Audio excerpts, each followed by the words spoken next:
Indo British advanced pain clinic నొప్పి మాయం surgery దూరం ఫర్ అపాయింట్మెంట్స్ 9155515563.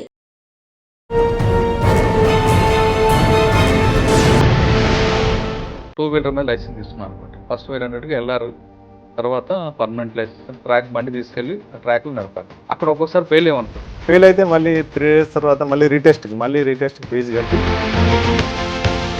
3 days తర్వాత కూడా ఫెయిల్ అయితే పాస్ అయితే పర్మనెంట్ లైసెన్స్ ఇస్తారు. అది పర్మనెంట్ లైసెన్స్ మీరు పాస్ అయిన తర్వాత 18 years కంటే ముందు 16 years కూడా ఒక క్లాస్ ఆఫ్ వెహికల్ ఉంది, ఏది వితౌట్ గేర్ అనేది ఉంది. ఎలక్ట్రికల్ వెహికల్స్ ఉంటాయి, బాగా అయిపోయి దానికి అవసరం అంటారా? ఎలక్ట్రికల్ వెహికల్స్లో 2 రకాలు ఉంటాయి. ఒకటి లేదంటే 25 km/h కంటే వేగం ఎక్కువ ఉండకుండా ఉన్న వాహనాలకైతే సార్ బండి షోరూమ్స్ బండిని మాత్రం రిజిస్ట్రేషన్ చేస్తారు, ఎందుకంటే ఎక్స్ట్రా ఫిట్టింగ్ నుండి ఎక్స్ట్రా ఫిట్టింగ్ అనేది ఇప్పుడు ముందు బంపరు, వెనక బంపరు, సైడ్ బంపర్లు చేస్తాం. ఇవన్నిటి వల్ల ఏంటంటే యాక్టివేట్ కాదు, బలూన్ ఎయిర్ బ్యాగ్ ఓపెన్ కాదు. అంటే బంపర్ ఉండడం నష్టం అంటారా? నష్టం. నేను బండి కుదిరితే బంపర్ కి సేవ్ చేస్తున్నారు. బంపర్ దేని బండి బాడీని ఖరాబ్ కాకుండా ఆపుతుంది, కానీ మనకు నష్టం అవుతుంది. ఇవేనా, ఇంకేం పెట్టకూడదు. పైన క్యారేజ్ పెట్టుకోవచ్చు, క్యారేజ్ పైన లగేజ్ ఎంత పెట్టుకోవాలి అనేది. షోరూమ్ నుంచి బండి బయటకు వచ్చిన తర్వాత ఏమి పెట్టకూడదు, ఏమి పెట్టుకోవచ్చు. అంటే మనం చాలా మంది ఏం చేస్తామంటే ఏ కారుకైనా దానికి ఫ్యూజెస్ ఉంటాయి, ఎలక్ట్రిక్ ఫ్యూజెస్ ఉంటాయి. ఆ వైరింగ్ సిస్టమ్ కెపాసిటీ ఉంటుంది. ఆ కెపాసిటీ కంటే ఎక్కువైనప్పుడు ఏమవుతుందంటే హీట్ అయిపోయి రోడ్ సేఫ్టీ కొన్ని లైన్ ప్రకారం కొంతమంది వెళ్ళాల్సి వస్తుంది. సింగిల్ లైన్ వెళ్తే దాని మీనింగ్ ఏంటి, డబుల్ లైన్ వెళ్తే మీనింగ్. బ్రోకెన్ లైన్ ఏంటంటే ఇప్పుడు ఒక డైరెక్షన్ వెళ్తున్నప్పుడు 2 లేన్లను డివైడ్ చేసేది బ్రోకెన్ లైన్. సాలిడ్ లైన్ అంటే అది సాలిడ్ లైన్ అంటే గోడ అనుకుందంటే, సాలిడ్ ఎల్లో లైన్ ఉందనుకోండి అసలు దాటకూడదు. బ్రోకెన్ లైన్ ఉంటే వెళ్ళి రావచ్చు, సాలిడ్ అని ఉంటే అది గోడ కట్టినట్టు అని అనుకోవాలి. సార్ ఇప్పుడు బండి రిజిస్ట్రేషన్ చేయించుకున్న తర్వాత నెంబర్ ఇస్తారు. ఆ నెంబర్ ప్లేట్ ఎప్పుడు వస్తుందంటే ఎవరు బిగించాలి, డీలర్ బిగించాలా లేదా ఆర్టీఓ ఆఫీస్కి రావాలా? డీలర్ దగ్గరే మనకు అది ప్లేట్ బిగించబడుతుంది. పాత 2019 కంటే ముందు చాలామంది బిగించుకోలేదు. వాళ్ళకి ఇప్పుడు ఏ ట్రాన్సాక్షన్ కూడా కాదు, ట్రాన్స్ఫర్ చేయాలనుకుంటారు, లేకుంటే హైపోథికేషన్ టర్మినేషన్ చేయాలనుకుంటారు, ఏ ట్రాన్సాక్షన్ కూడా కాకుండా ఏం చేయాలంటే మీరు ఫిట్ చేయించుకొని మళ్ళీ ఆర్టీఓ ఆఫీస్కి వచ్చినట్టయితే అప్పుడు వాళ్ళు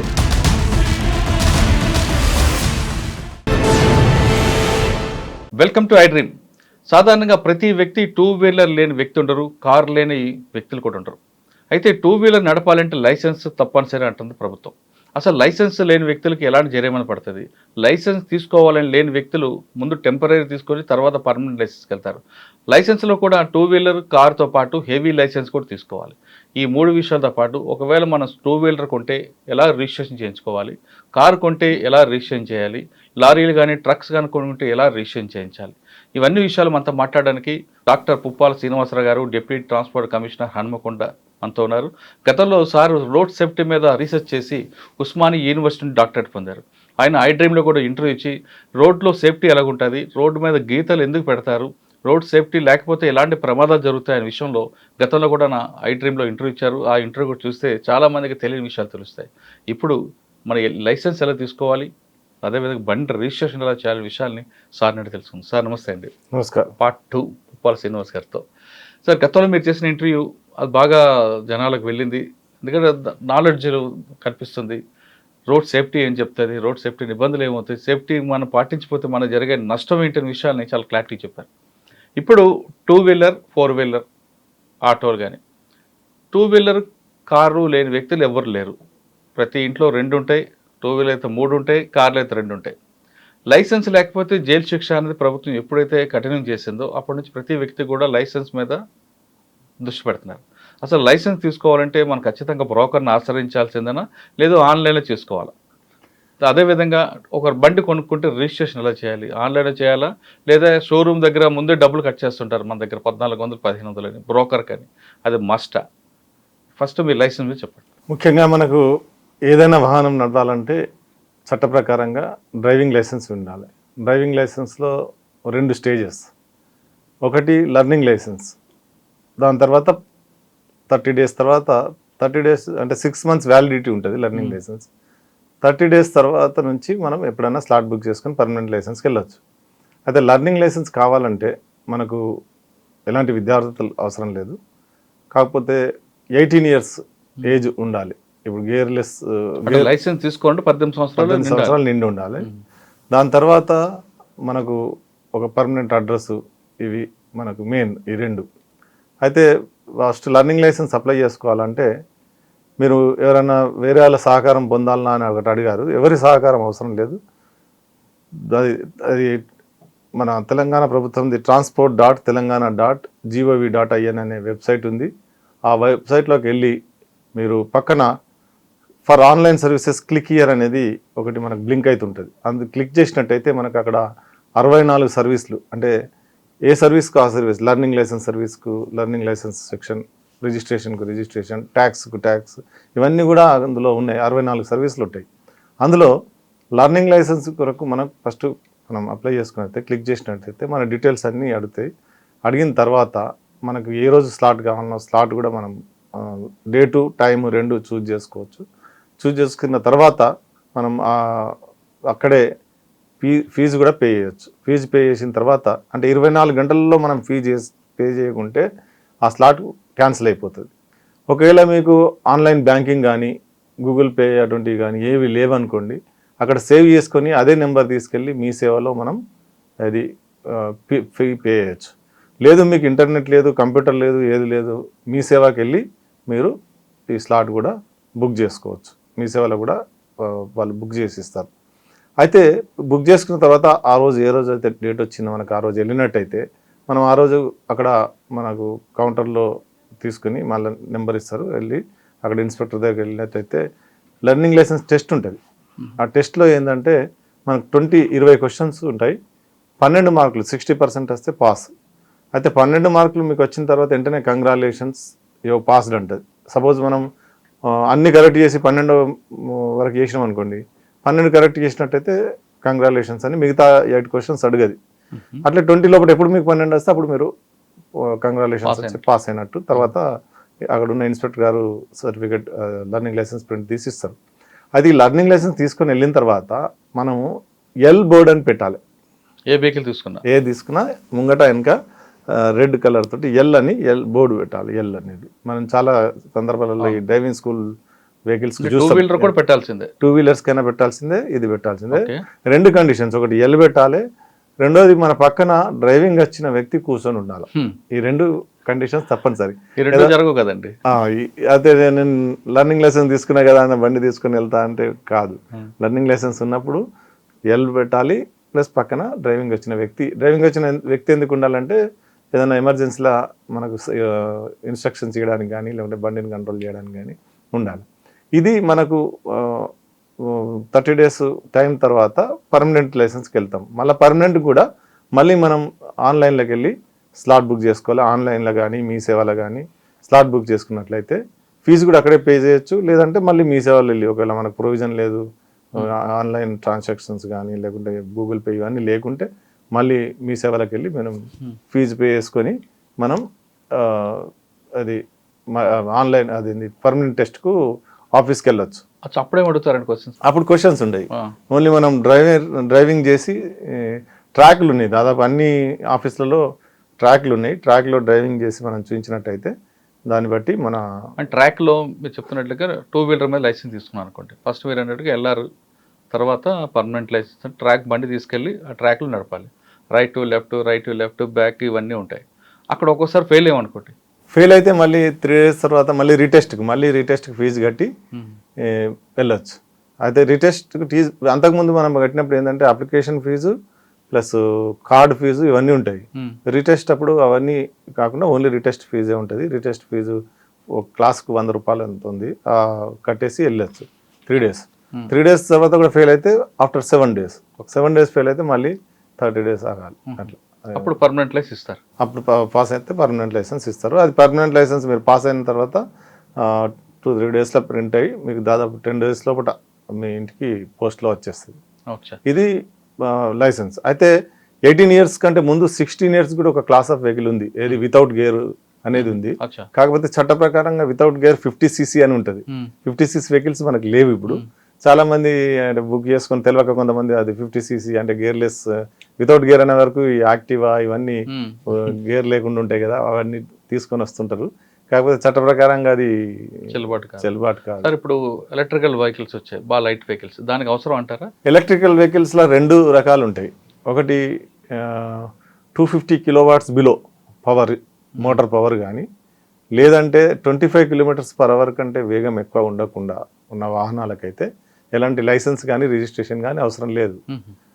తర్వాత దానికంటే ఎక్కువ ఉండి 25 km కంటే ఎక్కువ పోతుంది, దానికి లైసెన్స్ అవసరం, రిజిస్ట్రేషన్ అవసరం, 2. అంటే చట్ట ప్రకారంగా ఏంటంటే ఈ 250 బిలో 250 వాట్స్ ఆర్ ఇది మన 25 km/h వెళ్ళే వాహనాలు చట్టపరంగా మోటార్ వెహికల్ కిందకి రావు. ఓకే. కాబట్టి దానికి లైసెన్స్ కానీ రిజిస్ట్రేషన్ కానీ సార్ కొంతమంది 2-wheeler 4-wheeler 2 ఒకేసారి అప్లై చేస్తారు. చేసుకోవచ్చు, 2 చేసుకోవచ్చు. దానికి ఏంటి ప్రొసీజర్ అండి? సేమ్ ప్రొసీజర్ దానికి కూడా. మళ్ళీ తర్వాత ఇప్పుడు 2-wheeler ఆల్రెడీ తీసుకున్నాం మనం, మళ్ళీ కొన్ని రోజుల తర్వాత 4-wheeler తీసుకుంటున్నాం అనుకోండి. అప్పుడు ఏంటంటే అప్పుడు లెర్నింగ్ లైసెన్స్ టెస్ట్ ఉండదు. దానికి మనకు ఇటువంటి వాటికి మన ఇప్పుడు కొత్త మీ సేవ యాప్ ఒకటి ఉంది. మీ సేవ యాప్లో మనం దానికి లెర్నింగ్ లైసెన్స్ ఎండార్స్మెంట్ అంటాం. మనం ఎగ్జిస్టింగ్ ఉన్న లైసెన్స్కు ఇంకొక దాన్ని యాడ్ చేయడాన్ని లెర్నింగ్ లైసెన్స్ ఎండార్స్మెంట్ అంటాం. దానికి లర్నర్స్ లైసెన్స్ ఫర్ ఎండార్స్మెంట్ అనేది ఒకటి ఉంటుంది. అది ఓన్లీ ఫోన్లో కూడా తీసుకోవచ్చు. అంటే ఫోన్లోనే ఆ యాప్లో మీరు లాగిన్ అయ్యి అందులో చేసుకుంటే అందులోనే ఫీజు కడితే ఫోటో కూడా అందులో దిగేసి అవన్నీ కూడా అందులోనే జరిగితే ఫీజు కూడా అందులో కట్టేస్తాం, మనకు మెయిల్ వచ్చేస్తుంది, ఆఫీస్ కోవాల్సిన అక్కర్లేదు. అట్లా 14 ట్రాన్సాక్షన్లు ఉన్నాయి ఇది మీ సేవ యాప్లో. 14. సార్ మీరు చెప్పింది లైట్ మోటార్ వెహికల్కి అయితే లైసెన్స్ తీసుకుంటాం. ఎల్ఎంబి ఉన్న తర్వాత మనం బ్యాచ్ తీసుకోవాలంటే క్యాబ్ నడుపుతున్నప్పుడు క్యాబ్ కూడా సేమ్ మళ్ళీ లెర్నింగ్ లైసెన్స్ తీసుకొని మళ్ళీ క్యాబ్ ఎండార్స్మెంట్. ఎల్ఎంబి ఉంటే పనికి రాదా? ఎల్ఎంబి ఉండాలి, ఉంటూ చేసుకోవాలి క్యాబ్. Transport licence. కాకపోతే ట్రాన్స్పోర్ట్ లైసెన్స్ కు మనకు 20 years దాటి ఉండాలి. 20 years దాటి ఉండాలి. ఆల్రెడీ ఎల్ఎంబి ఉండి 1 సంవత్సరం ఉండాలి. ఈ 2 కండిషన్స్ ఉన్నప్పుడే మనకు ట్రాన్స్పోర్ట్ లైసెన్స్. బ్యాచ్ అప్పుడు ఇస్తారా? అప్పుడు ఇస్తారు బ్యాడ్జ్. ట్రాన్స్పోర్ట్ లైసెన్స్ కన్వర్ట్ అయిన తర్వాత బ్యాడ్జ్ ఇస్తారు. ఇంకా హెవీ వెహికల్స్ వచ్చాయి. హెవీ వెహికల్స్ కు ట్రాన్స్పోర్ట్ లైసెన్స్ ఉన్న తర్వాత మనం హెవీ వెహికల్స్ కిందంటే లర్నింగ్ లైసెన్స్ తీసుకొని డ్రైవింగ్ స్కూల్లో జాయిన్ కావాలి. డ్రైవింగ్ స్కూల్లో జాయిన్ అయ్యి 30 days ట్రైనింగ్ అయిన తర్వాత డ్రైవింగ్ స్కూల్ నుంచి ఒకవేళ Form 5 అని అంటే ఒక సర్టిఫికేట్ ఇస్తారు. ఆ సర్టిఫికేట్ పెట్టి మళ్ళీ అప్లై చేసుకోవాలి. డ్రైవింగ్ స్కూల్స్ అంటే ఎవరైనా ప్రైవేట్ అండి, గవర్నమెంట్? ప్రైవేట్ ఉంది, గవర్నమెంట్. ప్రైవేట్ అంటే దానికి ఏదైనా చేసుకోవచ్చు కదా? లేదు, హెవీ స్కూల్స్ తక్కువ ఉంటాయి. ఎక్కడ చూసిన లారీ డ్రైవర్లు, టిప్పర్ డ్రైవర్లు అసలు స్కూల్కి వెళ్ళకుండా వచ్చి నడుపుతుంటారు కదండి. వాళ్ళ నాన్నగారి దగ్గర ఫ్రెండ్ దగ్గర నడిపి లారీలు ఎక్కుతుంటారు కదా. కంపల్సరీ అది driving school certificate compulsory. Heavy vehicle కానీ లేదంటే మీరు చెప్తున్న బ్యాచ్ లేని వాళ్ళు బ్యాచ్ ఫండ్ కానీ లైసెన్స్ లేకుండా నడిపితే ఎలాంటి శిక్ష పడుతుంది? లైసెన్స్ లేకుండా నడిపితే ఒకటి ఏంటంటే హెవీ వెహికల్ నడిపితే 5,000 రూపాయలు మనకు పెనాల్టీ ఉంది. లేకుంటే 3 months వరకు ఇంప్రిజన్మెంట్ కూడా ఉంది, జైలు శిక్ష కూడా ఉంది. అలాగే మన జువెనల్ అంటే 18 years లోపల, బిలో 18 years లోపల ఉన్న వాళ్ళు నడిపితే వాళ్ళతో పాటు వాళ్ళ గార్డియన్ తల్లి కానీ తండ్రి కానీ ఎవరైతే ఉంటారో వాళ్ళకు కూడా శిక్షలు ఉన్నాయి. అందుకని వాళ్ళ అవన్నీ కూడా ఏంటంటే బ్యాచ్ లేకుండా ట్రాన్స్పోర్ట్ చేశారనుకోండి, బ్యాడ్జ్ కంపల్సరీ ఏం కాదు ట్రాన్స్పోర్ట్. అయితే మొన్ననే సుప్రీంకోర్టు ఒక డిసిషన్ ఇచ్చింది, అంతకుముందు కూడా ఇచ్చింది, కానీ మొన్న 5 judge బెంచ్ ఏమని అంటే ఇప్పుడు లర్నింగ్ లైసెన్స్ ఉంటుంది 7,500 kilograms వెయిట్ వరకు. ఓకే. ఇది ఆ వాహనం యొక్క వెయిట్, జీవీడబ్ల్యూ గ్రాస్ వెహికల్ వెయిట్ అంటాం, లేకుంటే రిజిస్టర్డ్ లాడెన్ వెయిట్ RLW అంటాం. 7,500 kilograms ఉన్నదానికి మనకు ట్రాన్స్పోర్ట్ లైసెన్స్ అక్కర్లేదు. Non transport licence, LMV non transport licence ఉన్న నడపచ్చు అనేది మొన్న రీసెంట్లీ 1 month కింద జడ్జిమెంట్ వచ్చింది. ఓకే సార్, కార్ లైసెన్స్ తీసుకోవాలనుకోండి, కార్ జీప్ ఏదో ఒకటి, మీ వాళ్ళు ముందు దారిలో ఉన్న వాళ్ళే నేర్పుతుంటారు, ఆయన పక్కన కూర్చోపెడతాడు, ఇంక్లూడింగ్ డ్రైవింగ్ ఇస్తానని ఒక 3,000, 4,000, 5,000 ఛార్జ్ చేస్తాడు. సీట్లో కూర్చోపెట్టి స్టీరింగ్ ఎవరి స్టూడెంట్ చేతిలో ఉంటుంది, క్లచ్ గేరు అన్నీ కూడా అది కంపల్సరీ ఇన్స్ట్రక్టర్ చేతి. డ్రైవింగ్ స్కూల్ వెహికల్ కు సెకండరీ కంట్రోల్ కంపల్సరీ అది కంపల్సరీ. ఉంటేనే కానీ ఈయన నేర్పడు కదా, ఈయన స్టీరింగే పట్టుకుంటాడు, అంతా ఈయన ఆపరేట్ చేస్తుంటాడు. చేస్తారు అది సార్, దానికి ఏమైనా నామ్స్ ఉండవండి? ఎవరు పడతారు డ్రైవింగ్ స్కూల్ లేదు. డ్రైవింగ్ స్కూల్ పర్మిషన్ మేము ఇస్తాము. ఇచ్చినప్పుడు ఆ వెహికల్ కూడా ఇన్స్పెక్షన్ చేస్తాం. డ్యూయల్ కంట్రోల్ ఉన్న వెహికల్ పర్మిషన్ ఇస్తాం. Dual control compulsory. ఎందుకంటే స్టార్టింగ్ లా వాళ్ళు సరిగా నడపలేకపోవచ్చు కదా, కాకపోతే అందుకని ఏం చేస్తామంటే డ్యూయల్ కంట్రోల్ ఉన్న వెహికల్ కే పర్మిషన్ ఇస్తాం. Dual control compulsory. అత్యవసర పరిస్థితుల్లో ఇన్స్ట్రక్టర్ కంట్రోల్ చేసే పరిస్థితి 30 days నేర్పుతా అంటాడు. 30 days తర్వాత లైసెన్స్ పంపిస్తాడు. లైసెన్స్ పంపించినప్పుడు కార్ రివర్స్ తీసుకోవాలి, జిగ్ జాగ్ చేయాలని చెప్తాడు.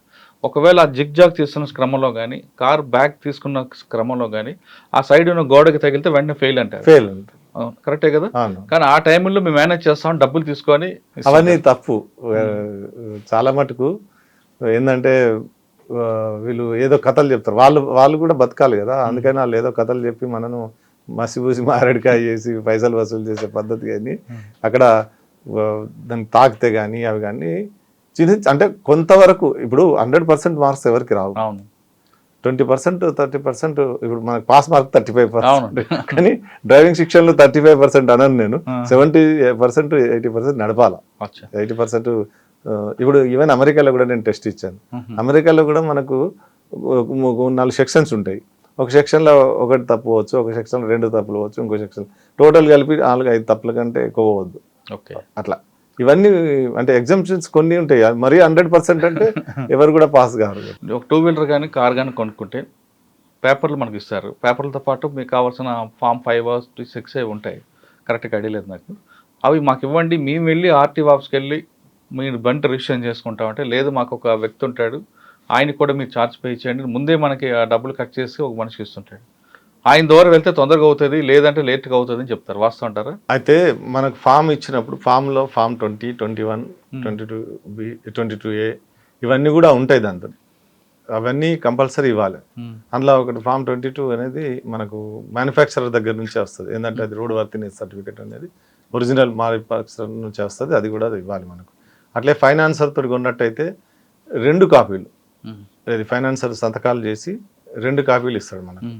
ఆ ఫైనాన్సర్ తోటి కొన్నవి 2 కాపీలు మనకు సబ్మిట్ చేయాలి. అవి ఇస్తారు. చాలాసార్లు కూడా మేము చాలా సందర్భాలలో డీలర్ మీటింగ్లు పెట్టి అక్కడ ఎక్స్ట్రా డబ్బులు కూడా తీసుకోవద్దని చెప్పి చేసాం. కానీ జనరల్గా నా అబ్జర్వేషన్లు ఏంటంటే వీళ్ళే ఏది మాకు ఏదైనా హెల్ప్ చేయించండి, అది చేయించండి ఇస్తారు. కానీ అక్కడ ఎవరి దగ్గర మీరు అక్కడ పైసలు ఇచ్చినా కూడా మళ్ళీ వ్యక్తిగతంగా ఆ ఓనరు వచ్చి లైన్లో నిలబడి మన కౌంటర్ దగ్గర నిలబడాల్సిందే, ఫోటో దిగాల్సిందే, సంతకం చేయాల్సిందే, బండి అక్కడ చూపించి రావాల్సిందే. అంటే కొంతమంది దగ్గర డీలర్ దగ్గర ఉన్న బ్రోకర్తో మాట్లాడుకుంటే వితౌట్ లైన్ పక్కగా అయిపోతుంది. ఒకవేళ డీలర్ ఆడు చెప్పిన వ్యక్తి తీసుకోకపోతే లైన్లో నిల్చొని ఆ టైం అంతా వేస్ట్ చేసుకోవాలనేది ప్రత్యక్షంగా కొన్ని కౌంటర్లు చూసాను. చాలా తప్పది. నేను చూశాను కదా. ఇప్పుడు కొంతమంది నా దగ్గర కూడా అంటే ఇది ఆఫీసర్స్ కానీ ఇంకా కొద్దిగా వాళ్ళు వస్తారు కదా, ఇంపార్టెంట్ పర్సన్స్ వచ్చినప్పుడు వాళ్ళని మనం లైన్లోకి తీసుకెళ్ళి ఫోటో దించుదాం అంటేనే చాలామంది అబ్జెక్షన్ చెప్తారు ఇంకా. ఇప్పుడు మీరు అన్నట్టు వేరే అంత లైన్ ఉన్నాక వేరే మధ్యలో పోతే డెఫినెట్లీ అక్కడ ఉన్న లైన్లో వాళ్ళు అబ్జెక్షన్ చెప్తారు. కానీ ఎందుకంటే ఆర్టీఓ ఆఫీస్ చుట్టూ ఎక్కువ మంది బ్రోకర్లు కనిపిస్తుంటారు. ఇక అది అంటే ఇప్పుడు ఎట్లా అంటే ఇప్పుడు జిరాక్స్ సెంటర్ ఉన్నారంటే ఓకే, జిరాక్స్ పేపర్ కోసం చేశారు, లేదు అంటే ఇంకో పెయింటర్ లేదు ఉన్నారంటే అది ఓకే. కానీ పర్టికులర్గా రిజిస్ట్రేషన్ కోసమే ఒక టీం తిరుగుతుంటుంది అక్కడ కదా. ఇంకా మన దగ్గర ఏమైపోయిందంటే పబ్లిక్ వాళ్ళు ఇచ్చి వాళ్ళు చేసుకునే పరిస్థితులు రాలేదు. ఎంత చదువుకున్నా కూడా వాళ్ళు ఆన్లైన్లో బుక్ చేసుకోవడం, ఎవరినో వాళ్ళని ఆశ్రయిస్తున్నారు. ఇప్పుడు 14 సేవలు అది మొబైల్లో ఇచ్చినాం. మీరు ఇంట్లో కూర్చొని ఎక్కడ ఇంట్లో కూర్చున్నా చేసుకోవచ్చు. లేదంటే మీరు ఏదో పని మీద అమెరికా వెళ్ళిండ్రు, లేకుంటే యూరోప్ వెళ్ళిండ్రు, అక్కడికి వెళ్ళి కూడా మీరు ఇంటర్నెట్లో మీరు ఆన్లైన్లో ఫోన్ పెట్టుకొని యాప్లో మీ లైసెన్స్ రెన్యువల్ చేసుకోవచ్చు.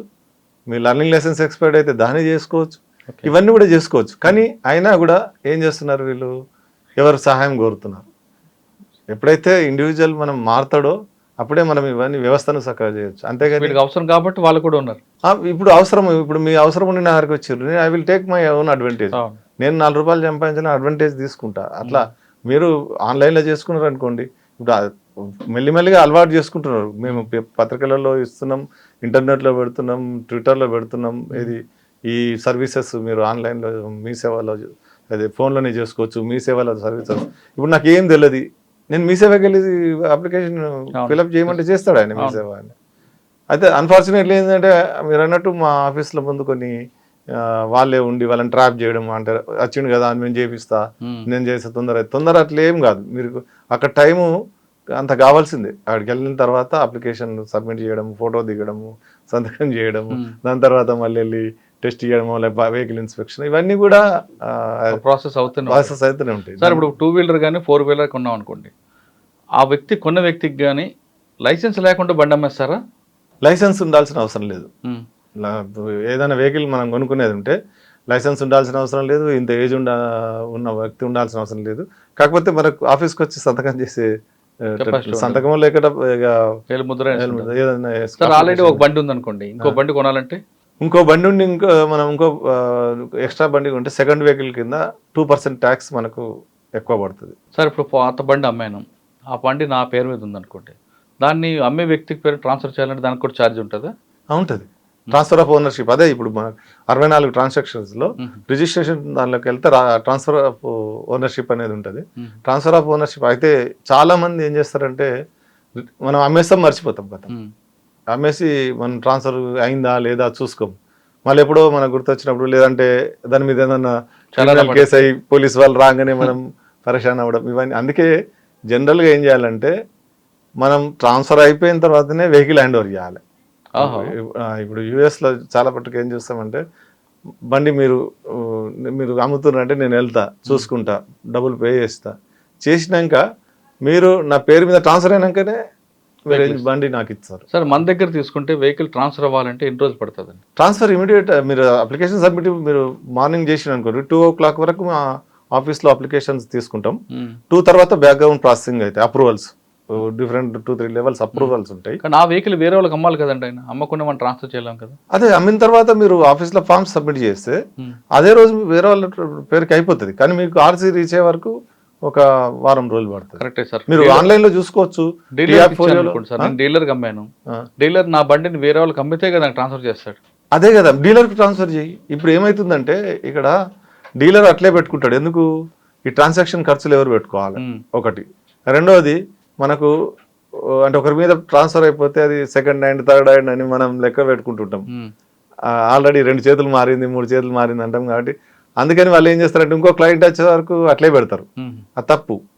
అందుకే ఇప్పుడు మొన్న జిఎస్టీ కూడా పెట్టారు కదా సెకండ్ హ్యాండ్ కార్ల మీద, వెహికల్స్ మీద. సెకండ్ హ్యాండ్ ఎవరైతే డీల్ చేస్తారో చట్టప్రదంగా ఏంటంటే ఇప్పుడు మనకు సెకండ్ హ్యాండ్ డీలర్స్ కూడా రిజిస్ట్రేషన్ చేయించుకొని ఆ వెహికల్ వాళ్ళ దగ్గర రాగానే రిజిస్టర్ చేసి, అంటే ట్రాన్స్ఫర్ చేసుకొని వేరే వాళ్ళకి ట్రాన్స్ఫర్ చేసే పద్ధతి కూడా వచ్చింది. ఇంకా ఇంప్లిమెంట్ కాలేదు. అది కూడా చట్టంలో మార్పు వచ్చింది.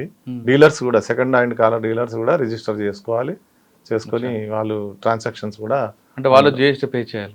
జిఎస్టీ అంటే ఎట్లా అంటే ఇప్పుడు కొత్తది మొన్న జిఎస్టీ వచ్చేది నేను అనుకుంటే 3-4 days అయింది. ఇది ఏంటంటే ఇప్పుడు నేను కారు కొన్నాను, ఒక 10 లక్షలకు కొన్నాను.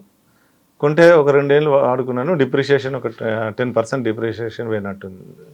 10 lakhs నుంచి 10% డిప్రిషియేషన్ పోతే 9 lakhs, 1,00,000 రూపాయలు పోయింది కదా, 9 lakhs అయింది. 9 lakhs కార్ను నేను మళ్ళీ ఏదో చేసి 9,50,000కి ఏదో నమ్మినాను. ఆ 9,50,000కు నేను ట్యాక్స్ కట్టాలి. 50,000కు ట్యాక్స్ కట్టాల్సి వస్తుంది. అట్లా అది మొన్న జస్ట్ 1 week అయింది అంతే.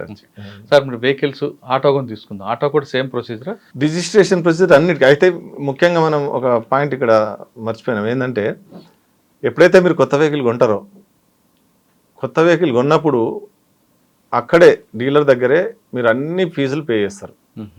ట్యాక్స్ ఫీజు, లైఫ్ ట్యాక్స్ ఫీజులు. ట్రాన్స్పోర్ట్ వెహికల్ అయితే క్వార్టర్లీ ట్యాక్స్ అక్కడ పే చేస్తారు. తర్వాత రిజిస్టర్ అయినాక మిగతా క్వార్టర్స్ పే చేస్తారు. అయితే అన్ని including registration fees, HSRP registration plates fees అన్నీ కూడా పే చేస్తారు మీరు. ఇక్కడికి వచ్చి తర్వాత ఏంటంటే ఆ పేపర్లన్నీ తీసుకొని వచ్చి మీరు మళ్ళీ స్లాట్ బుక్ చేసుకోవాలి. ఎప్పుడైతే మీకు ఆఫీస్కి వెళ్ళాలనుకుంటారు రిజిస్ట్రేషన్కు, అదేంటంటే 30 days వ్యాలిడిటీ ఉంటుంది. ఇది టెంపరీ రిజిస్ట్రేషన్ అనేది 30 days వ్యాలిడిటీ ఉంటుంది కాబట్టి ఆ 30 days తర్వాత మీరు ఏం చేయాలి, 30 days లోపల 30 days లోపల మీరు రిజిస్ట్రేషన్ చేయించుకోవాలి. ఆ రిజిస్ట్రేషన్ చేయించుకోవడానికి మీరు స్లాట్ బుక్ చేసుకొని వస్తే అయిపోతుంది. ఇందులో చాలామంది ఏంటంటే మన ఫ్యాన్సీ నెంబర్ కొరకని వెయిట్ చేస్తుంటారు. ఫ్యాన్సీ నెంబర్ది మళ్ళీ అదొక సిస్టమ్ ఏంటంటే ఆన్లైన్ సిస్టమే. ఎవ్రీడే మనకు 1000 నెంబర్లు అవైలబుల్ ఉంటాయి. ఆ 1000 నెంబర్లు కూడా మీరు వెబ్సైట్కి వెళ్ళి చూసుకుంటే మనకు అక్కడ 1000 నెంబర్లు కనబడతాయి. అంటే వెబ్సైట్కి వెళ్ళిన తర్వాత స్టేటస్ ఆఫ్ రిజిస్ట్రేషన్ నెంబర్స్ అని ఉంటుంది. అందులోకి వెళ్ళిన తర్వాత మన అన్ని ఆఫీసుల పేర్లు ఉంటాయి. ఏ ఆఫీస్ మీద క్లిక్ చేస్తే ఆ ఆఫీస్ ఆ రోజు 1000 నెంబర్లు మనకు కనబడతాయి. అందులో 6 అని ఉంటే ఆల్రెడీ రిజర్వేషన్ అయిపోయినట్టు. 6 లేకుంటే దానికి మనం ఏం చేయాలంటే 8 o'clock నుంచి 1 o'clock వరకు ఈ బిడ్డింగ్ సిస్టమ్ ఉన్నది. అది వేరే లింక్. మళ్ళీ ఇదే అన్ని రైట్ సైడ్కి ఉంటాయి లింక్స్. ఆ రిజర్వేషన్ ఈ బిడ్డింగ్లోకి వెళ్ళి అంత మొత్తం కూడా అక్కడ ప్రొసీజర్ ఉంటుంది, మనకు మాన్యువల్ ఉంటుంది, చదువుకొని దాని ప్రకారం అక్కడ క్లిక్ చేసి మనం మన టీఆర్ నెంబర్ వేసి ఏ నెంబర్కి అయితే మనం పార్టిసిపేట్ కావాలనుకుంటున్నామో 8 to 1 మనం మినిమం అమౌంట్ పే చేయాలి. మినిమం అమౌంట్ అంటే కొన్నిటికి 50,000 ఉంది, 99999 ఫ్యాన్సీ నెంబర్, కొన్ని 30,000, కొన్ని 20,000, కొన్ని 10,000.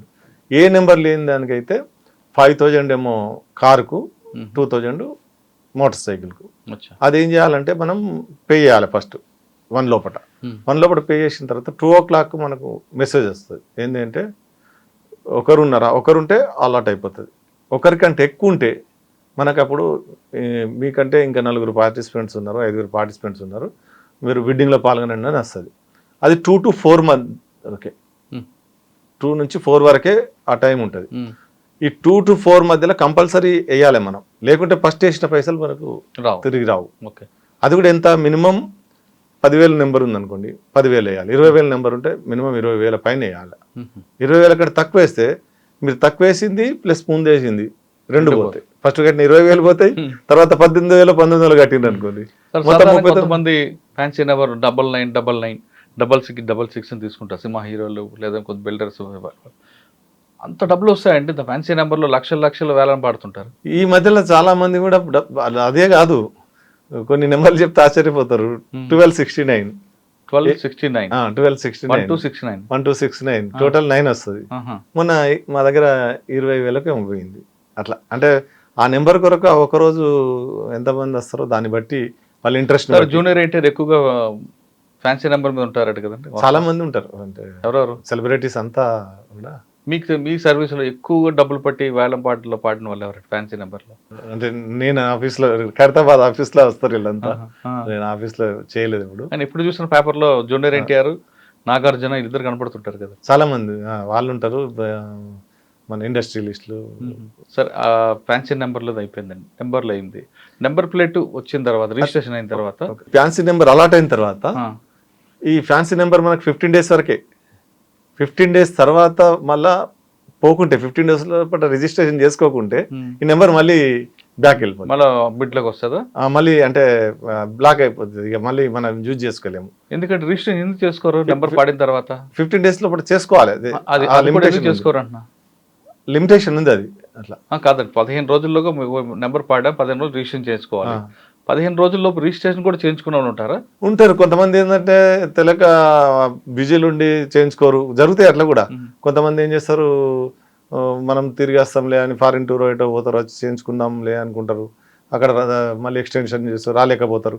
మనిషి లేకుంటే ఇక్కడ రిజిస్ట్రేషన్ కాదు. సార్ అటువంటి దీంట్లో రోజుకి 25 రూపాయలు చలనా వేసుకొని ఫైనాన్స్ తీసుకుంటారు? లేదు, దీనిలో లేదు. రిజర్వేషన్ లో సార్ కొంతమంది అసలు టీఆర్ మీద అడుగుతుంటారండి జీవితాంతం, వాళ్ళు ఏం చేస్తారు? పట్టుకుంటే ఫైన్ వేస్తారు కదా, బండి సీజ్ చేసే అధికారం ఉంటుంది అప్పుడు. రిజిస్ట్రేషన్ లేకుంటే బండి సీజ్ చేయొచ్చు. రిజిస్ట్రేషన్ లేకుంటే బండి సీజ్ చేయొచ్చు. అట్లా జరిగిన సందర్భాలు కూడా ఉన్నాయి.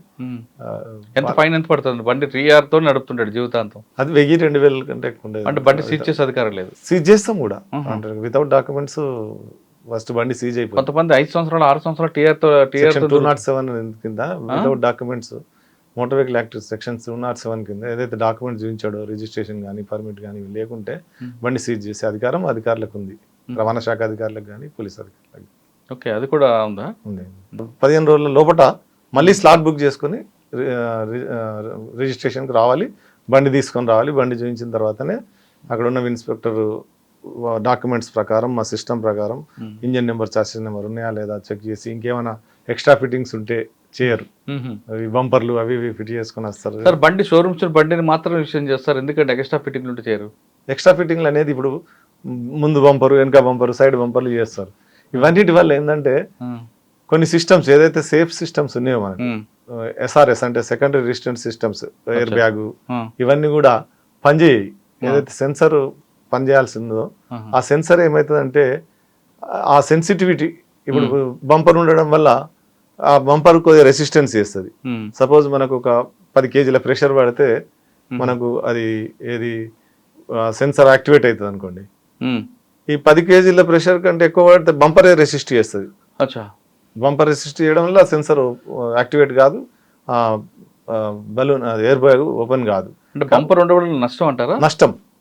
నేను బండి గుద్దితే బంపర్ కి సేవ్ చేస్తుంది. నేను సింపుల్ లాంగ్వేజ్ లో ఏం చెప్తా అంటే అందరికి అర్థమైంది, బంపర్ ఫిట్ చేసినామంటే మనం సూసైడ్ అటెంప్ట్ చేస్తున్నట్టు, అంతే. అంటే బండికి బంపర్ అంటే మనం సూసైడ్ అటెంప్ట్ అన్నట్టు అది. అచ్చా, ఎందుకంటే ఏదైనా ప్రమాదం జరిగితే మనకు ప్రాణం పోయే. ఎందుకంటే బండి వెనక డాష్ ఇచ్చింది అనుకోండి, బంపర్ ఆపుతుంది కదా. బంపర్ దేని బండి బాడీని ఖరాబ్ కాకుండా ఆపుతుంది, కానీ మనకు నష్టం అవుతుంది. ఇప్పుడు బంపర్కు గుద్దింది, ఎయిర్ బ్యాగ్ ఓపెన్ కాదు, మనం వెళ్ళి కార్ బాడీకి. మనకు ప్రమాదంలో ఎక్కువ నష్టం జరిగేది ఏంటంటే ఎనర్జీ డిసిపేషన్. ఎనర్జీ మనం కార్లో వెళ్తున్నాం కాబట్టి మనకు ఎనర్జీ ఉంటుంది. ఆ ఎనర్జీ మనం స్పీడ్ని బట్టి మన ఎనర్జీ పెరుగుతుంటుంది. ఆ ఎనర్జీ ఎంత స్పీడ్ పోతే అంత గట్టిగా మనం గుద్దుకుంటాం కాబట్టి ఆ ఎంత ఎనర్జీ ఉంటే అంత డిస్ట్రక్షన్.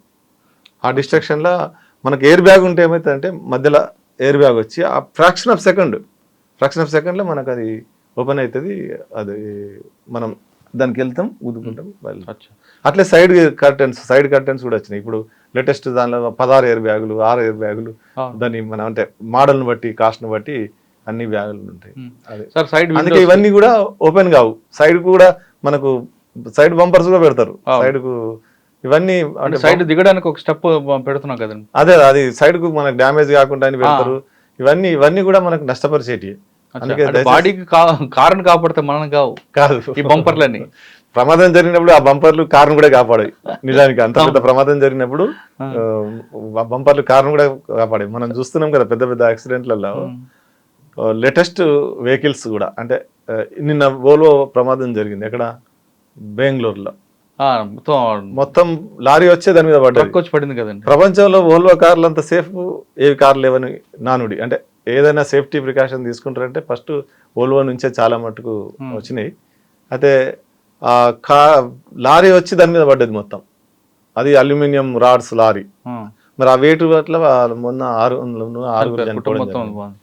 అంత వెయిట్ వస్తున్నప్పుడు ఏ బంపర్ ఏది కూడా ఆపలేదు. మన దగ్గర ఇక్కడ జూబ్లీహిల్స్ లో జరిగిన ప్రమాదం మెర్సిడెస్ బెంజ్ అది దానిలో ఇద్దరు చనిపోవడం. అది కూడా లేటెస్ట్ కార్. ఇప్పుడు కార్లకి ఎక్స్ట్రా ఫిట్టింగ్స్ వస్తాయి మీరు చెప్పిన బంపర్ కానీ, లేదా పైన క్యారేజ్లు వస్తున్నాయి, క్యారేజ్ పెట్టడానికి. ఇవేనా, ఇంకేం పెట్టకూడదు అసలు? పైన క్యారేజ్ పెట్టుకోవచ్చు, క్యారేజ్ పైన లగేజ్ ఎంత పెట్టుకోవాలనేది రెస్ట్రిక్షన్ ఉంటుంది. ఎందుకంటే లగేజ్ పెట్టినా కొద్దీ, హైట్ పెరిగినా కొద్దీ సెంటర్ ఆఫ్ గ్రావిటీ చేంజ్ అయింది బండిది. ఎప్పుడైతే సెంటర్ ఆఫ్ గ్రావిటీ చేంజ్ అయిద్దో మనకు బండి పల్టీ కొట్టే ఛాన్సెస్ ఎక్కువ ఉంటాయి. టర్నింగ్ లో కానీ ఎక్కడైతే కంట్రోల్ తప్పిన కదా పల్టీ కొట్టే సెంటర్ ఆఫ్ గ్రావిటీ మనకు మెయిన్. ఏదైనా బాడీ మనకు పర్ఫెక్ట్ ఉండాలంటే ఎప్పుడైతే హైట్ పెరుగుతుందో సెంటర్ ఆఫ్ గ్రావిటీ చేంజ్ అయింది. ఆ చేంజ్ అయినప్పుడు మనకు బాడీ వెహికల్ అదుపు తప్పే ప్రమాదం. సార్ కొత్త కారు కొనుక్కొని, లేదంటే ఏదో వెహికల్ 4 wheeler కొని ఎక్స్ట్రా ఫిట్టింగ్ చాలా చేస్తారు. బ్యాక్ కెమెరా మస్ట్ ఉంటుంది, అది కాకుండా లోపల స్క్రీన్స్ అని చాలా ఎక్స్ట్రా చాలా వస్తున్నాయి. ఇప్పుడు ఏవి పెట్టకూడదు, ఏవి పెట్టుకోవచ్చు? షోరూమ్ నుంచి బండి బయటకు వచ్చిన తర్వాత ఎక్స్ట్రా ఫిట్టింగ్లు ఏం పెట్టాలచ్చు, ఏం పెట్టకూడదు? అయితే దాదాపు ఇప్పుడు మనకు కావాల్సిన అన్ని ఇన్ఫోటైన్మెంట్, ఎంటర్టైన్మెంట్ అన్నీ కూడా అన్ని లేటెస్ట్ మోడళ్లలో ఇస్తున్నారు. అవును. అయితే మనం చాలామంది ఏం చేస్తామంటే తక్కువ మోడల్ తక్కువ రేట్ ఉంటుంది కాబట్టి అది తీసుకొని దానిలో ఎక్స్ట్రా ఫిట్టింగ్స్ చేసుకోవడం ఇది జరుగుతుంటుంది. ఎంత ఎక్స్ట్రా ఫిట్టింగ్ చేసినా కంపెనీ నుంచి వచ్చిన ఫిట్టింగ్ తోటి సరిపోదు. రెండవది ఏంటంటే ఏ కారుకైనా దానికి ఫ్యూజెస్ ఉంటాయి, ఎలక్ట్రిక్ ఫ్యూజెస్ ఉంటాయి. ఆ వైరింగ్ సిస్టమ్ కెపాసిటీ ఉంటుంది. ఆ కెపాసిటీ కంటే ఎక్కువైనప్పుడు ఏమవుతుందంటే హీట్ అయిపోయి కాలిపోయే పరిస్థితి ఉంటుంది. మనకు అందుకే చాలా కారు ప్రమాదాలు కాలిపోతుంటాయి. ఏమవుతుందంటే మనం ఎక్స్ట్రా ఫిట్టింగ్లు చేయించడంలో దాని మీద లోడ్ ఎక్కువ అయిపోయి, లేదు ఆ ఫిట్టింగ్ చేసేటప్పుడు వైర్లు కరెక్ట్ జాయిన్ చేయక ఏదైనా లూజ్ అయ్యి అక్కడ స్పార్క్స్ వచ్చో లేక అక్కడ హీట్ అయ్యో మన కార్లో ప్రమాదం అది హీట్ అయినప్పుడు కార్లో ఫైర్ అవ్వడం చాలా ఈజీ. ఎనీ వెహికల్ కొన్ని కార్లు ఎందుకంటే సడన్ గా మంటలు వస్తుంటాయి, అందుకే అదేనా? అదే ఏదైనా కావచ్చు. ఎలక్ట్రికల్ అంటే మనకు ముఖ్యంగా ఏంటంటే ఇంజన్స్ హై టెంపరేచర్ దగ్గర పనిచేస్తుంటాయి. హై టెంపరేచర్ పనిచేసినప్పుడు ఇంజన్లో ఏ మాత్రం మెయింటెనెన్స్ సరిగా లేకున్నా, ఎక్కడైనా చిన్న లీకేజ్ ఉండి, చిన్న ఆయిల్ లీకేజ్ ఉంటే అక్కడ మెల్లమెల్లగా జమ అయిపోయి ఏంటంటే అది ఒక లేయర్ లాగా ఫామ్ అవుతుంది. ఫామ్ అయ్యి ఎప్పుడైతే హీట్ అవుతుందో అక్కడ ఇగ్నైట్ అయ్యే ఛాన్స్ ఉంటుంది. ఇగ్నైట్ అయ్యి మంట అంటుకొని ఛాన్స్ ఉంటుంది. అట్లా ఎలక్ట్రికల్ షార్ట్ సర్క్యూట్ వల్ల ఇగ్నిషన్, ఈ టైర్లల్లో మేజర్ ఇగ్నిషన్లు. ఇంకా కొన్ని మన వాడకం, ఇప్పుడు సపోజ్ ఫర్ ఎగ్జాంపుల్ మేము ఒకరోజు కార్లో వెళ్తున్నాం, ఛార్జర్ పెట్టున్నది, కారు ఛార్జర్, అది ఫోన్ ఛార్జర్ పెట్టున్నది. నా చేతికి అంటే వరకు అది బాగా వేడైపోయింది. మనం ఏంటంటే ఛార్జర్ ఇక్కడ తెగిపోతుంది, చూసారా? కొన్ని రోజులు వాడంగానే తెగిపోయి వైర్లు బయటకు వస్తాయి. ఆ బయటకు వచ్చినా వాడుతుంటాం మనం. అక్కడ దానివల్ల అది హీట్ అయిపోయి మనం చూసుకోలేమనుకోండి, అది సీటు మెల్లమెల్లగా సీటు స్పాంజ్ సీటుకు అంటుకొని కాలిపోయి ప్రమాదం జరిగే ఛాన్స్ ఉంటుంది. సార్ ఒకసారి కార్లో డబుల్ ఛార్జర్లు పెడుతుంటారు. అదే మనం ఏంటంటే దాని కెపాసిటీ కంటే ఎక్కువైనప్పుడు ఫ్యూజ్ ఎగిరిపోవాలి. ఎప్పుడైనా ఫ్యూజ్ పోయింది అనుకోండి, ఊరికే ఫ్యూజ్ ఎగురుతుందని మనం ఏం చేస్తాం, దాని కెపాసిటీ కంటే ఎక్కువ వైర్ చుట్టేస్తాం దానికి. అప్పుడు ఫ్యూజ్ పోదు, వైర్ సిస్టమ్ అంతా హీట్ అవుతుంటుంది. హీట్ అయిపోయి మనకు ఇటువంటి ప్రమాదాలు జరిగాయి. అయితే ఇదే కాకుండా ఇప్పుడు శానిటైజర్స్ కూడా వచ్చినాయి. శానిటైజర్స్ ఏది alcohol based sanitisers very danger. Alcohol based sanitisers మనం వాడుతుంటాం. మనకు చాలా ఈవెన్ హౌస్ వైఫ్లు కూడా ఇది చేతులకు అది పెట్టుకొని స్టవ్ ముట్టించి వాళ్ళ చేతులు కాలిపోయిన పరిస్థితులు చాలా ఉన్నాయి. అట్లా సేమ్ మనం కార్లో ఆల్కహాల్ బేస్డ్ శానిటైజర్స్ వాడకూడదు. మీరు చూసిండొచ్చు కొన్ని వీడియోలు, మనకు పిల్లలు బర్త్డే చేసుకుంటూ స్ప్రే చేసుకొని వాళ్ళు లైటింగ్ ముట్టేసే వరకు అదేంది మొత్తం కాలిపోవడం అలా జరుగుతుంది. అందుకని ఆల్కహాల్ బేస్డ్ శానిటైజర్స్ కార్లో వాడకూడదు. అట్లే మన ఇది వెజిటేబుల్ బేస్డ్ ఏదో వచ్చినాయి అవి, ఆ శానిటైజర్స్ వాడితే బాగుంటుంది.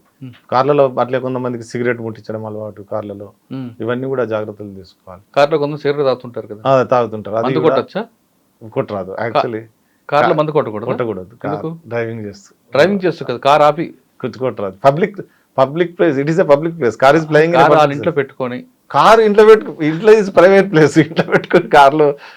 కాకపోతే పబ్లిక్ ప్లేస్ లో ఎక్కడైనా ఆల్కహాల్ తీసుకోవడం నేరం కదా, అందుకని car is also it is moving on public place. కాబట్టి కార్లో అసలు యుఎస్లో అయితే మనకు ఓపెన్ బాటిల్ కూడా మన కార్లో ఉండకూడదు. ఓన్లీ ఉంటే ఏంటంటే డిక్కీలో ఉండాలి, బూట్లో ఉండాలి. సార్ కార్ల గురించి చెప్పారు అంటే బాగున్నాయి. ఇంకా మన రోడ్ సేఫ్టీ గురించి వెళ్తామంటే, రోడ్ సేఫ్టీ కొన్ని లైన్ ప్రకారం కొంతమంది వెళ్ళాల్సి వస్తుంది. 4 lanes, 2 lanes, 3 heavy vehicle, light vehicle, medium ఉంటాయి. కొన్ని లైన్స్ 2 లైన్లు ఒక దగ్గర క్రాస్ అవుతుంటాయి. దాని మీనింగ్ ఏంటి? సింగిల్ లైన్ వెళ్తే దాని మీనింగ్ ఏంటి? డబుల్ లైన్ వెళ్తే మీనింగ్ ఏంటి? అయితే ఇందులో ముఖ్యంగా ఏంటంటే రోడ్ రూల్స్ అనేది లాంగ్వేజ్ ఆఫ్ ద రోడ్. ఈ రోడ్ రూల్స్ అర్థం కాక చాలామంది, యాక్చువల్లీ నేనేమంటా అంటే రోడ్ రూల్స్ అనేది nothing but a common sense. Most of the road rules are common sense. అంటే ఇప్పుడు మనం సైడ్ రోడ్ నుంచి మెయిన్ రోడ్ ఎక్కుతున్నాం. మెయిన్ రోడ్ ఎక్కేటప్పుడు మెయిన్ రోడ్ మీద అయితే పోతూ ఉంటారు, అలాగే స్లో గారు. సైడ్ రోడ్ నుంచి పోయేటోళ్ళు స్లో అయి చూసుకొని వెళ్ళాలి. ఇది కామన్ సెన్స్ చెప్తుంది, రోడ్ రూల్ కూడా అదే చెప్తుంది. అట్లనే చాలా మట్టుకు కూడా ఇవన్నీ కామన్ సెన్సే. అయితే మీరు చెప్పినట్టు రోడ్ లైన్స్ అనేది అది కూడా ఒక లాంగ్వేజ్లో భాగం, ఇది రోడ్ సైన్స్ లాంగ్వేజ్లో భాగం. ఇందులో different types off white lines ఉంటాయి, ఎల్లో లైన్స్ ఉంటాయి. వైట్ లైన్స్లో కూడా ఇది బ్రోకెన్ లైన్, అంటే చిన్న చిన్న లైన్స్లో బ్రోకెన్ లైన్ ఉంటుంది. అట్లే మన కంటిన్యూస్ లైన్ ఉంటుంది. బ్రోకెన్ లైన్ ఏంటంటే ఇప్పుడు ఒక డైరెక్షన్ వెళ్తున్నప్పుడు 2 లేన్లను డివైడ్ చేసేది broken line. Okay. Solid line అంటే ఇక అది సాలిడ్ లైన్ అంటే గోడ అనుకుంది అంతే నార్మల్గా, దాని ప్రకారం వెళ్ళిపోవచ్చు. సాలిడ్ అటు ఇటు దాటకూడదు. సాలిడ్ ఎల్లో లైన్ ఉందనుకోండి అసలు దాటకూడదు. ఇప్పుడు వైట్ ఎల్లో లైన్ ఉందనుకోండి జాగ్రత్తగా చూసుకొని దాటొచ్చు, కానీ సాలిడ్ ఎల్లో లైన్ ఉంటే మాత్రం అసలు దాటకూడదు. సాలిడ్ ఎల్లో లైన్లో 2 ఉన్నాయి, 2 సైడ్ల నుంచి అటు ఇటు కానీ ఎట్టి పరిస్థితిలో దాటకూడదు. అదే సాలిడ్ లైన్ సపోజు నేను వెళ్తున్నా 2 లైన్లు ఉన్నాయి, ఒకటి ఫస్ట్ లైన్ ఏమో సాలిడ్ ఉంది, సెకండ్ లైన్ డాటెడ్ ఉంది అంటే బ్రోకెన్ ఉంది. ఈ ఏదైతే సాలిడ్ ఉన్న పక్క వెళ్తున్నానో నేను అటు సైడ్ పోరాదు, కానీ అటు సైడ్ ఉన్న వాహనాలు అటు బ్రోకెన్ లైన్ ఉంది కాబట్టి ఇటు వచ్చి మళ్ళీ వెళ్ళొచ్చు. అట్లా బ్రోకెన్ లైన్ ఉంటే వెళ్ళి రావచ్చు, సాలిడ్ అని ఉంటే అది గోడ కట్టినట్టు అని అనుకోవాలి, దాటకూడదు. ఇది దాటితే పెనాల్టీ పడుతుంది, violation of that is an offence. అట్లే స్టాప్ లైన్ ఉంటుంది, ఏది సిగ్నల్ దగ్గరికి వచ్చినప్పుడు మనకు కంటిన్యూస్ సాలిడ్ లైన్ స్టాప్ అని రాసి ఉంటుంది. స్టాప్ లైన్కు మనం ఏం చేస్తామంటే స్టాప్ లైన్ మీద ఆపుతాం, స్టాప్ దాటి ఆపుతాం, అది కాదు. స్టాప్ లైన్కు మనం కార్ ఆపితే ఆ లైన్ కనబడాలి మనకు. ఎందుకు అంటే సపోజ్ చిన్న పిల్లలు నడిచిపోతున్నారు అనుకోండి, లేకుంటే పిల్లలు కానీ లేకుంటే డాగ్ లేక ఏదో వెళ్తుంది, మనకు అది కనబడాలి, రోడ్డు మీద వెళ్ళేది కనబడాలి. అప్పుడు కనబడేటప్పుడే మనం 50 feet బిఫోర్ ఉండాలి. మనం 50 కాదు, మనకు ఆ లైన్ కనబడాలి అంతే. లైన్ దాదాపు 2-3 మీటర్స్ ఉండాలి. సపోజ్ ఫస్ట్ కార్కి అది ఆ కార్ వెనుక వచ్చి ఆగినాం అనుకోండి, మనకు ముందు కార్ టైర్లు ఎక్కడైతే మన రోడ్డు టచ్ చేస్తాయో అది కనబడాలి. మనం ఏం చేస్తాం దగ్గర దాకా బంపర్ వచ్చి భయం అవుతుంటది అప్పుడప్పుడు. నిన్న నేను కూకట్పల్లిలో వెళ్తున్నప్పుడు ఆ వెనక బస్సు వస్తున్నది, ఇట్లా టచ్ చేస్తున్నట్టే వస్తున్నాడు. అందుకే ఆయన ఏమాత్రం అప్రమత్తంగా లేకపోయినా నాకు తాకిస్తాడు. మనం ఏం చేయాలంటే దాన్ని అవాయిడ్ చేసేటట్టు అయితే పక్కకు అవి వెళ్ళిపోమనాలి ప్లేస్ ఉంటే, లేదు మనం అవాయిడ్ చేయడానికి ముందుకెళ్ళి ఏదో తొందరపడి మనం ప్రాబ్లంలో ఇరుక్కోవద్దు. సార్ కొన్నిసార్లు రోడ్డు మీద జీబ్రా లైన్స్ కనిపిస్తాయండి, దాని మీనింగ్ ఏంటి? జీబ్రా లైన్స్ అంటే ఇట్ ఈస్ పెడెస్ట్రియన్ క్రాసింగ్ వెళ్ళాలి, దాన్ని కూడా క్రాస్ చేస్తాం కదా మేము. అదే పెడెస్ట్రియన్ క్రాసింగ్ ఉందంటే అప్పుడు ఏం చేయాలంటే వాహనాలు స్లో చేసుకొని పెడెస్ట్రియన్ అనేటైనకు రైట్ ఆఫ్ వే అంటాం మనం, ఆయనకు ప్రాధాన్యత. పెడెస్ట్రియన్ రోడ్డు మీద ఉండంటే వాహనం ఆగిపోవాలి, అదొకటి. రెండోది మన ఇప్పుడు హైదరాబాద్లో ఒక 50-60 జంక్షన్లలో పెలికాన్ క్రాసింగ్స్ అని పెట్టారు. పెలికాన్ క్రాసింగ్స్ అంటే ఈ పెడెస్ట్రియన్ క్రాసింగ్ కొరకే. మనం బటన్ ఒత్తి నిలబడితే కొంతసేపటికి మనకు గ్రీన్ పెడెస్ట్రియన్ కనబడుతుంటాడు, అప్పుడు మనం దాటాలన్నట్టు. అప్పుడు రోడ్ మీద రెడ్ లైట్ పడుతుంది వాళ్ళకు, మనకు గ్రీన్ ఉంటుంది, అప్పుడే దాటాలి. బటన్ వచ్చినా కదా అని దాటొద్దు, బటన్ వచ్చిన తర్వాత వెయిట్ చేయాలి మనం. సార్ మీరు అంతవరకు కరెక్ట్, మరి పబ్లిక్ కూడా ఆ అవేర్నెస్ ఉండాలి కదండి. అవేర్నెస్ తెలుసు, అవేర్నెస్ లేదంటానికి ఎవరికి లేదు, కాకపోతే ఎడ్యుకేట్ చేస్తున్నారు. పేపర్లు వస్తున్నది, సోషల్ మీడియా వెహికల్స్ వస్తుంటాయి, హెవీ వెహికల్స్, వీడు రోడ్ క్రాస్ చేస్తుంటాడు కదండి. అదే తొందరపాటుతనం. మీకు కొన్ని వీడియోలు ఇప్పుడే అంటే ఇంతకుముందే నిన్న చూసిన ఒక వీడియో, ఏంది ఒక మోటార్ సైక్లిస్ట్ వెయిట్ చేస్తున్నాడు, ఇంకా 3-4 మోటార్ సైక్లిస్టులు వెయిట్ చేస్తున్నారు అటు సైడ్ నుంచి, అంటే అది 4-way రోడ్. ఓకే, అటు సైడ్ వెయిట్ చేస్తున్నారు, ఇటు సైడ్ వెయిట్ చేస్తున్నారు, మెయిన్ రోడ్ మీద వాహనాలు వస్తున్నాయి. సడన్గా ఒక మోటార్ సైక్లిస్ట్ అందులోకి వెళ్ళే వరకు ఆ మెయిన్ రోడ్ మీద పక్క నుంచి వచ్చే వాహనం గుద్దితే అటు నుంచి వచ్చే ట్రక్ కిందకి వెళ్ళిపోయినారు వీళ్ళు ఇద్దరు. లక్కీలీ ఆ ట్రక్ డ్రైవర్ అలర్ట్గా ఉన్నాడు కాబట్టి ఇద్దరికి ఏం కాలే. అట్లే ఈ మోటార్ సైకిల్ ఆయన ఎవరైతే గుద్దిండు ఆయన వెళ్ళి ఇంకో మోటార్ సైకిల్లోకి తాకింది. ఆ మోటార్ సైకిల్ మీద ఒక ఫ్యామిలీ అంటే వైఫ్, హస్బెండ్ అండ్ చైల్డ్ ఉన్నాడు, వాళ్ళు కింద పడ్డారు. ఇట్లా ఒక్క వ్యక్తి చేసిన నిర్లక్ష్యం వల్ల, ఆయన చూసుకోక రోడ్డు దాటడానికి వెళ్ళడం వల్ల అక్కడ ఇద్దరు చనిపోయే పరిస్థితి ఉండే. ఒకవేళ డ్రైవర్ అలర్ట్ లేకుంటే ఇక్కడ ఇంకా 3 వాళ్ళు, ఆ వ్యక్తికి కూడా ఇవన్నీ డ్రైవింగ్ లైసెన్స్ లో మీరు నేర్పుంటే ఈ సమస్య ఉండదని పోలీసులు అంటుంటారండి. డ్రైవింగ్ లైసెన్స్ 2-wheeler నడిపే వ్యక్తికి కానీ 4-wheeler నడిపే వ్యక్తికి కానీ అని తెలిసింది ఒకటే, red signal, green signal, orange అంతేగాని ఈ లైన్స్ ఏ లైన్ పట్టుకొని దాగా ఉండాలి, బ్రోకెన్ లైన్ ఏంటి, సింగిల్ లైన్ ఏంటి, డబుల్ లైన్ ఏంటి, జీబ్రా లైన్స్ ఏంటి, మీరు చెప్పిన పెలికాన్స్, ఇవన్నీ ఎవరికి సాధారణంగా 60% తెలియదు. ఇవన్నీ కూడా మేము నేర్పము, మాది టెస్టింగ్ ఏజెన్సీ. అచ్చా, ఇదన్నీ ఇప్పుడు బోర్డ్ ఆఫ్ ఇంటర్మీడియట్ ఉంది, ఎస్ఎస్సి ఉంది, వాళ్ళు నేర్పుతారా ఎవరికైనా? నేర్పరు. వాళ్ళు ఏం చేస్తారు? టెస్ట్ కండక్ట్ చేస్తారు. Similarly RTO will conduct test. మరి ఇవన్నీ ఎవరు నేర్చుకొని రావాలి, మీ బాధ్యత అది. నేర్చుకొని రావాల్సిన బాధ్యత మీ పైనే ఉంది.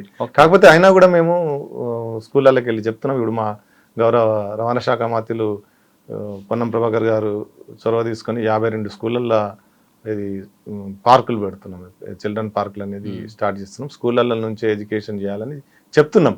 కానీ అది రవాణా శాఖ కోర్ డ్యూటీ కాదు. మా కోర్ డ్యూటీ ఏంటంటే protection of motor vehicle act. అంటే మోటార్ వెహికల్ యాక్ట్ యొక్క ఆబ్జెక్టివ్ ఏంటంటే రోడ్ సేఫ్టీ, అంటే safety of passengers and freight, అంటే గూడ్స్ అని అవన్నీ వాటి యొక్క సేఫ్టీ అనేది ప్రధాన ఉద్దేశం ఆఫ్ మోటార్ వెహికల్ యాక్ట్. దాన్ని మేము కస్టోడియన్స్ దాన్ని మేము నిర్వర్తించాలి. అయితే ఇప్పుడు సపోజ్ మనం ఏది ఎస్ఎస్సి చదివినాం, బోర్డ్ ఎగ్జామ్ రాస్తాం. బోర్డ్ ఎగ్జామ్లో మనకు 35 మార్క్స్ వస్తే పాస్ అయిపోతాం. సిమిలర్లీ ఇది కూడా అంతే. అక్కడికి వచ్చిన టెస్ట్ కండక్ట్ చేస్తాం, లెర్నింగ్ లైసెన్స్ 12 మార్కులు వస్తే లెర్నింగ్ థియరీ పాస్ అవుతారు. ఇంట్లో కూడా ఒక చిన్న 2-3 తప్పులు. మెయిన్గా డ్రైవింగ్ చేసేటప్పుడు ఏంటంటే మన behaviour and attitude is very very important. Behaviour and attitude, the decision taken at fraction of second plays a major role. ఒక ఫ్రాక్షన్ ఆఫ్ సెకండ్లో తీసుకున్న డిసిషన్ అనేది మనకు చాలా పెద్దది. మీకు ఎట్లా అంటే మనం ఒక 100 కిలోమీటర్ల వాహనం వేగంతో km/h తోటి వాహనంలో వెళ్తున్నాం. వెళ్ళినప్పుడు సడన్గా ఒక వ్యక్తి కానీ ఎవరైనా కనబడ్డారు అనుకోండి, మైండ్లో ఏమొస్తుంది? ఫస్ట్ వాహనం ఆపాలి, స్లో చేసుకోవాలి. స్లో చేసుకోవాలి అనగానే మనం ఫస్ట్ చేసే చర్య ఏంటంటే మన పాదాన్ని యాక్సిలేటర్ మీదకి వెళ్ళి తీసి బ్రేక్ మీద పెడతాం. దీనికి కామన్ మ్యాన్కు 1 to 1.5 seconds పడుతుంది. 100 km/h వెళ్తున్న వాహనము ఈ 1 to 1.5 సెకండ్లో దాదాపు 40 మీటర్లు వెళ్ళిపోతుంది. మనం దాని బండిని ఆపలేదండి. దాని తర్వాత మనం బ్రేక్ పెడల్ ప్రెస్ చేస్తాం. బ్రేక్ పెడల్ ప్రెస్ చేయగానే బండి ఆగది. అయితే దీని ముందు ఏంటంటే థింకింగ్ డిస్టెన్స్ అంటాం. మనం ఆలోచించే లోపల అంత దూరం పోయింది 40 కిలోమీటర్, థింకింగ్ డిస్టెన్స్ అంటాం. అయితే దీని తర్వాత మనం బ్రేక్ పెడల్ను ప్రెస్ చేస్తాం. ప్రెస్ చేయగానే బండి ఆగది. మళ్ళీ ఒక 80 మీటర్లు పోద్ది. అప్రాక్సిమేట్లీ చెప్తున్నాను నేను. దాదాపు 180 మీటర్లు వద్ది. దీన్ని బ్రేకింగ్ డిస్టెన్స్ అంటే బ్రేక్ అప్లై చేసిన తర్వాత ఈ 120 మీటర్లు బ్రేకింగ్ డిస్టెన్స్. మనకు 120 మీటర్ల ముందు మనం ఆ వ్యక్తిని చూడకుంటే మనం బండి ఆపలేము. ఒకవేళ మనం డిస్ట్రాక్షన్, ఫోన్ మాట్లాడతాం, లేకుంటే వెనక పిల్లలు కొట్లాడుతుంటే వాళ్ళను సంధానించడానికి వెనుకకు తిరిగినాం, లేకుంటే వాటర్ తాగడానికి బాటలు తీసుకున్నాం, ఇవన్నీ మనం డిస్ట్రాక్షన్, దృష్టి మరల్చింది. ఆ దృష్టి మరల్చినాక మనం అంటే మనిషి అక్కడ ఉన్నాడు, దృష్టి మరల్చింది, మనం 20 మీటర్ల తర్వాత మనం ఆయనను చూసినాం, గమనించినాం, అప్పుడు బ్రేక్ వేస్తాం. అంటే మళ్ళీ మనకు 120 మీటర్లు కావాలి కదా.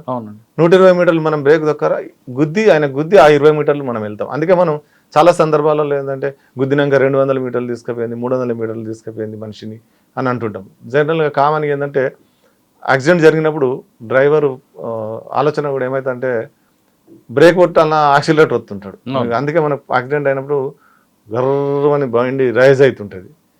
దానివల్ల ఇంకా ఎక్కువ దూరం వెళ్ళే కన్ఫ్యూజన్ లో బ్రేక్ వస్తే యాక్సిలరేటర్ వస్తుంటాడు. ఇవన్నీ కూడా ఫ్యాక్టర్స్ అందులో ఉంటాయి. కాబట్టి అందుకే డ్రైవింగ్ వృత్తి కంటే అలర్ట్గా ఉండాల్సిన వృత్తి ప్రపంచంలో ఏది లేదు. ఎందుకంటే ఎవ్రీ ఫ్రాక్షన్ ఆఫ్ సెకండ్, ఇప్పుడు చూసినాం, every fraction of second scene change అవుతుంటుంది. ఒక మనిషి ఓవర్టేక్ చేస్తుంటాడు వాహనం, లేకుంటే పెడెస్ట్రియన్ వస్తుంటాడు, లేకుంటే యానిమల్ వస్తుంటుంది, లేకుంటే రోడ్డు మీద ఇంకేదన్నా రావచ్చు. అందుకని డ్రైవింగ్ చేసేటప్పుడు అప్రమత్తంగా 100% అప్రమత్తంగా ఉండాలి. అంటే డ్రైవర్ వృత్తి అనేది చాలా సెన్సిటివ్, చాలా చాలా చాలా అలర్ట్గా ఉండాల్సిన 24 hours ఆ పండ్లు సర్వీసులు ఉంటే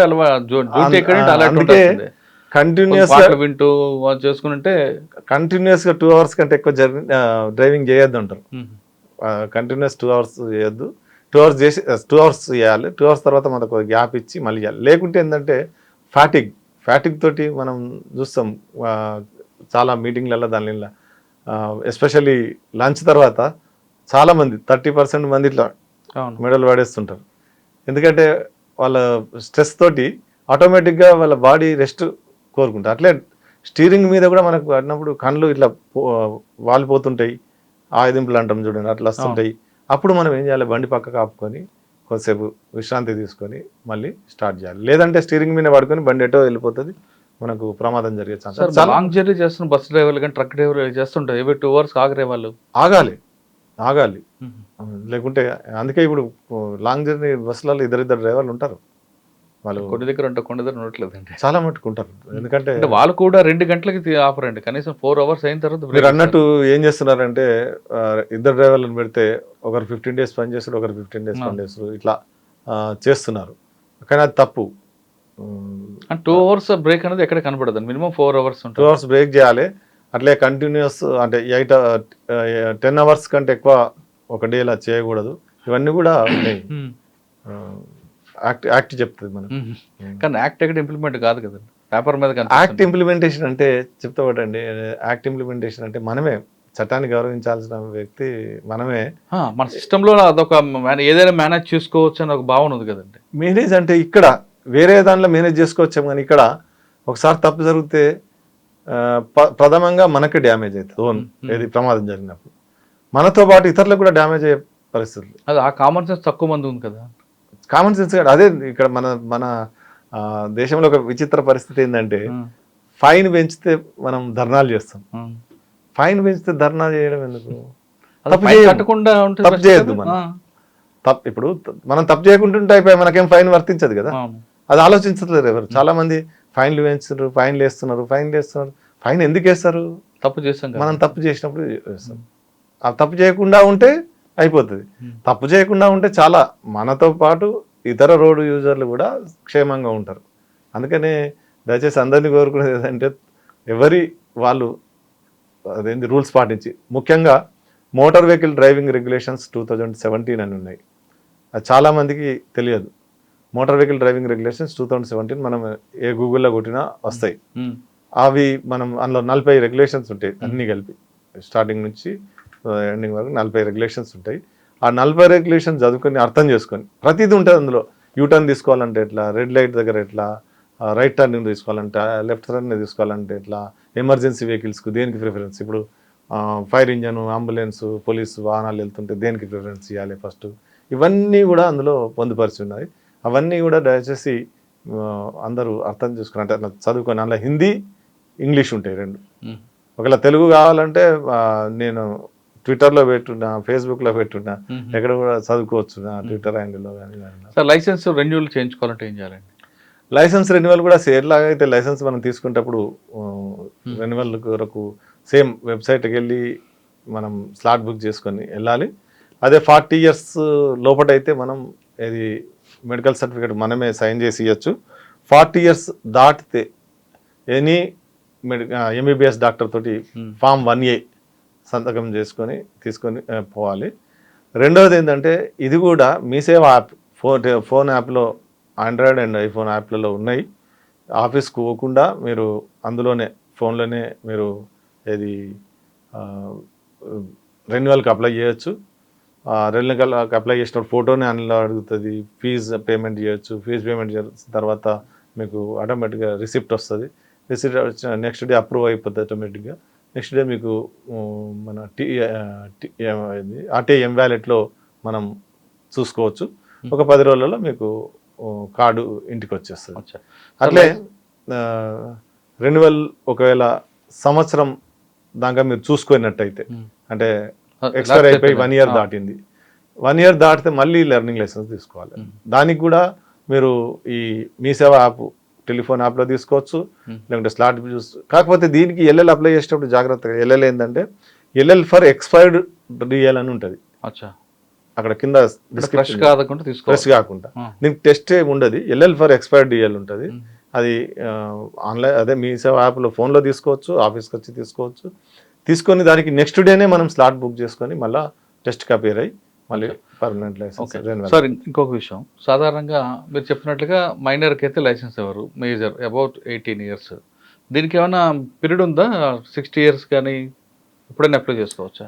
మీరు ఎంతవరకు ఫిట్నెస్ ఉంటారో అంతవరకు లైసెన్స్ రెన్యువల్ అయితే 60 years తర్వాత మనకు విజన్ ప్రాబ్లం వస్తుంది. Every 5 years. అదే మెడికల్ సర్టిఫికేట్ పెట్టేది అదే. ఎవ్రీ 5 years రెన్యువల్ చేస్తారు. అప్పుడు అచ్చా 5 years రెన్యువల్ చేస్తారు. 60 years దాకా మనకు ఆటోమేటిక్గా అంటే 40, 50 ఇట్లా 60 దాకా అయితే తర్వాత ఎవ్రీ 5 years. ఓకే సార్, ఇప్పుడు బండి రిజిస్ట్రేషన్ చేయించుకున్న తర్వాత నెంబర్ ఇస్తారు. ఆ నెంబర్ ప్లేట్ ఎప్పుడు వస్తుందండి? ఇది ఎవరు బిగించాలి? డీలర్ బిగించాలా లేదా ఆర్టీఓ ఆఫీస్కి రావాలా? నెంబర్ 1. నెంబర్ 2, కొంతమంది ఫ్యాన్సీ బోర్డులు పెట్టుకుంటారు. గవర్నమెంట్ ఇచ్చిన సెక్యూరిటీ బోర్డ్స్ కాకుండా కొన్ని ఫ్యాన్సీ బోర్డు పెట్టుకోవచ్చా? అయితే ఇప్పుడు ప్రస్తుతానికి ఏంటంటే మనకు 2019 తర్వాత డీలర్ దగ్గరే మనకు అది ప్లేట్ బిగించబడుతుంది.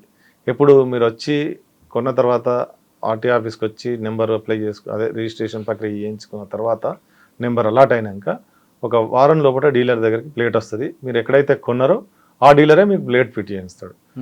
అయితే పాతయి 2019 కంటే ముందు చాలామంది బిగించుకోలేదు. వాళ్ళకి ఇప్పుడు ఏ ట్రాన్సాక్షన్ కూడా కాదు. ఇప్పుడు నేను నెంబర్ ప్లేట్ బిగించుకోలేదు, నెంబర్ ప్లేట్ బిగించినప్పుడు ఏంటంటే మనల్ని అప్డేట్ అయిపోతుంది. బిగించుకున్నాడు అనేది అప్డేట్ అయిపోతుంది.